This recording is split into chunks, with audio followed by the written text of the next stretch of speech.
নমস্কার, সবাই কেমন আছেন? বংমায়ের ঘরকন্নাতে আপনাদের অনেক অনেক স্বাগত।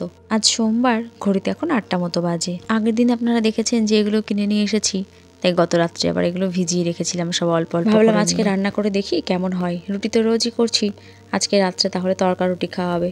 আমি তো রাতের দিকে খুব একটা রান্না রাখি না, রাতের রান্নাটাও সকালে রান্নার সময় করে রাখি, রাতে শুধু খাবার সময় একটু গরম করে নিই। শীতকালে এত রকম সবজি ওঠে, তাই দিয়ে ছোটো মাছের ঝোল খেতে বেশ ভালো লাগে।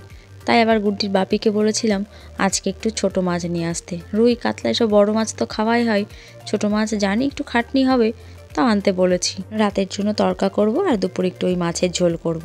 এখানে তড়কার জন্য পেঁয়াজ কুচি, আদা, টমেটো, 3-4 কোয়া মতো রসুন দিয়েছি আর একটু কাঁচা লঙ্কা কুচিয়ে নিয়েছি। একটু ঝাল হলেও অসুবিধা নেই, শীতের দিন তো গুড্ডি মনে হয় ঠিক খেয়ে নেবে। গতবার শীতে গুড্ডির বাপি 2-1 দিন তড়কার প্যাকেট কিনে এনেছিল, তখন রান্না করতাম আর ভাবতাম যে যখন বাড়ি যাব এই আলাদা আলাদা ডালগুলো একটু বেশি করে কিনে আনবো ওখান থেকে। গুড্ডির বাপিকে আর কোনো দিন বলিনি, এটা আমার মনে মনে ছিল। আবার এবার শীত পড়ার পর থেকেও মনে মনে ভাবছি যে কবে বাড়ি যাব তখন নিয়ে আসব। সেই ইচ্ছেটা যে আবার এখানেই পূরণ হয়ে যাবে বুঝতে পারিনি। ডিমের ঝুরি ভাজাটা করে আগে তুলে রাখলাম, আবার কড়াইয়ে তেল দিয়ে এবার পেঁয়াজ দুটো ভেজে নেব। দুটো পেঁয়াজ এখানে ভেজে দিলাম আর একটা ছোট দেখে পেঁয়াজ বাটনার মধ্যে দিয়েছি। বেশ অনেক বছর আগে মাসির আমাদের বাড়িতে একবার ঘুরতে গেছিল, মিশো তড়কা খাবে বলে আমাকে নিয়ে গেছিল বাজারে তড়কার প্যাকেট কিনতে। আমাদের গ্রামের প্রতিটি মুদিখানা দোকান ঘোরা হয়েছে, কোথাও তড়কার প্যাকেট খুঁজে পাইনি। তারপর লাস্টে একটা হোটেলে দেখলো লেখা আছে রুটি তড়কা পাওয়া যায়, তাই দেখে মেশো সেখানে ঢুকলো, ভাবলো হয়তো ওখানে তড়কার প্যাকেট পাবে, কিন্তু ওরা বলল ওরা নাকি শুধু কলাই দিয়ে তড়কা করে। তাই নিয়ে মেশোরা একটু হাসাহাসি করেছিল, কিন্তু সেই গ্রামটা এখন এত উন্নত হয়ে গেছে আমি নিজেই চিনতে পারি না, জানেন। পেঁয়াজটা ভাজা হয়ে গেলে একটু নুন হলুদ মিষ্টি দিয়ে মশলাটাকে ভালো করে কষিয়ে সেদ্ধ করা ডালটা দিয়ে দিলাম।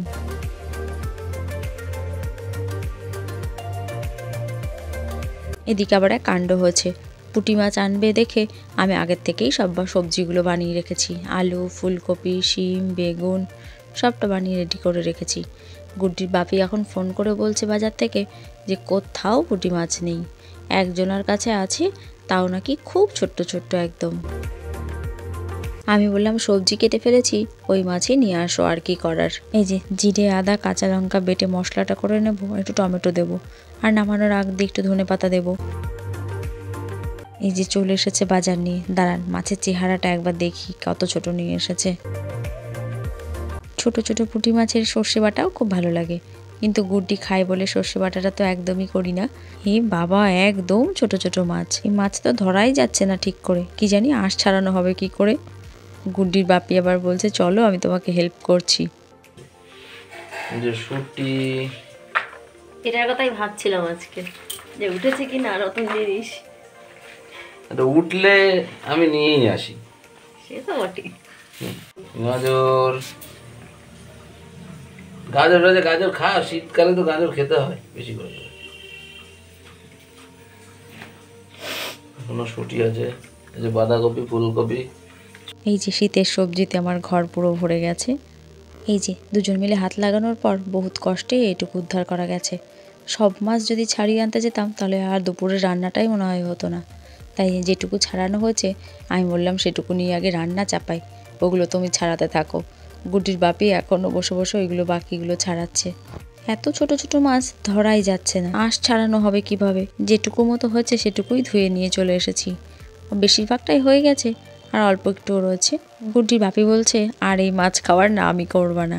আসলে বড় মাছ তো তাও দোকান থেকে ছাড়িয়ে দেয়, কিন্তু এই মাছ তো একদমই দোকান থেকে ছাড়িয়ে দেয় না। এইসব মাছ খেতে যেমন ভালো লাগে তেমন উপকারও রয়েছে, কিন্তু এই ছাড়ানোটাই যা একটু মুশকিল।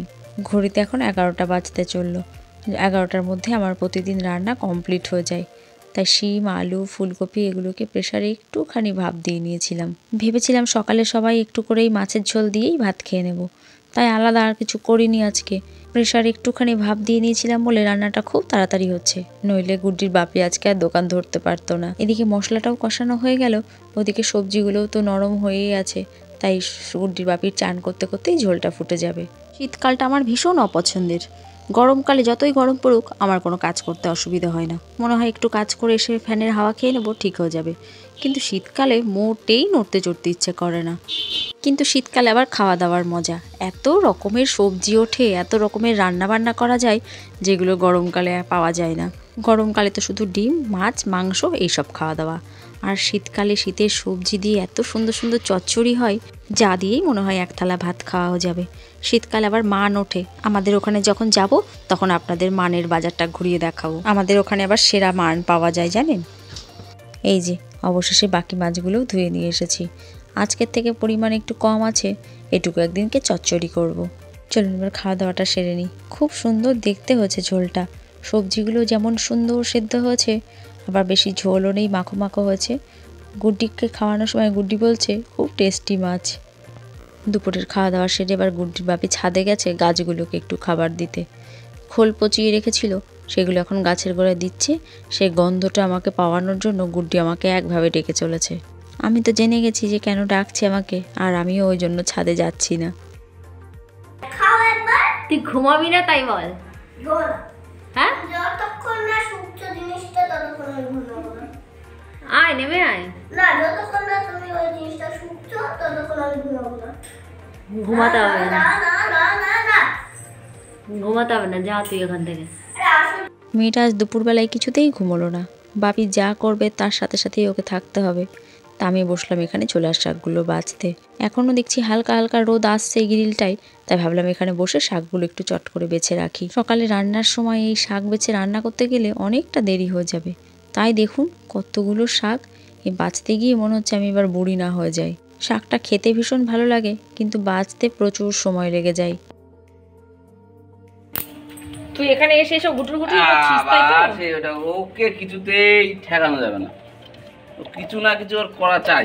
তুমি ওর সামনেই করবে, আর কি করার। ও যদি থাকবেই তো কি করবে ও। এত বাপির গা লাগা হয়েছে, আমাকে এখন মোটে পাত্তা দেয় না জানেন।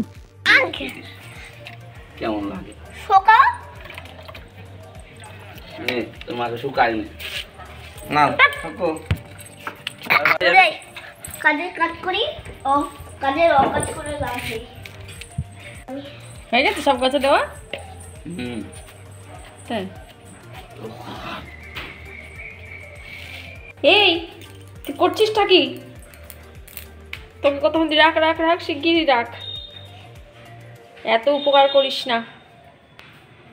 হ্যাঁ কি রে, তো ঘুম নেই আজকে তাই তো? সরি, ঘুমটা আজকে আসছে না। দেখেছো দেখেছো? ঘড়িতে বাজে এখন সন্ধ্যা 6টা। সারাদিন পর এবার আমি ঘরে এসে একটু বসবো। এই ছোট দিনের বেলাতে একদম সময় পাওয়া যায় না। গুড্ডির কালকে নতুন বই এসেছে, আমার এখনো খুলেই দেখা হয়নি। সকালে যখন রান্না করছিলাম তখন শুনলাম গুড্ডি নাকি এগুলো খুলে নিয়ে বসেছিল, ও দেখেছে। কিন্তু এবার কতগুলো বই আছে, কি কি বই আমার এখনো পর্যন্ত দেখা হয়নি। এবার একটু এগুলো দেখবো, বইগুলোতে মলাট লাগাবো, এই কাজটা এখন আমার বাকি আছে। এসো এসো লিখি, লেখা শিখি। ও বানান লেখার বই, ওই আগের বার যেমন ছিল ওরকম। এটা বাংলা লেখা বই। এটা এটা কার্সিভ লেটার। এই ক্লাসেও কার্সিভ আছে, ঠিক আছে? কার্সিভের সব বানান কত আছে দেখো, এই দেখো প্রথমে এগুলো আছে, তারপরে বানান। এখানেও এবিসিডি আছে, হ্যাঁ তারপর বানান। প্রথমে এবিসিডি করে শেখা। এটা অ্যালফাবেটের। আমি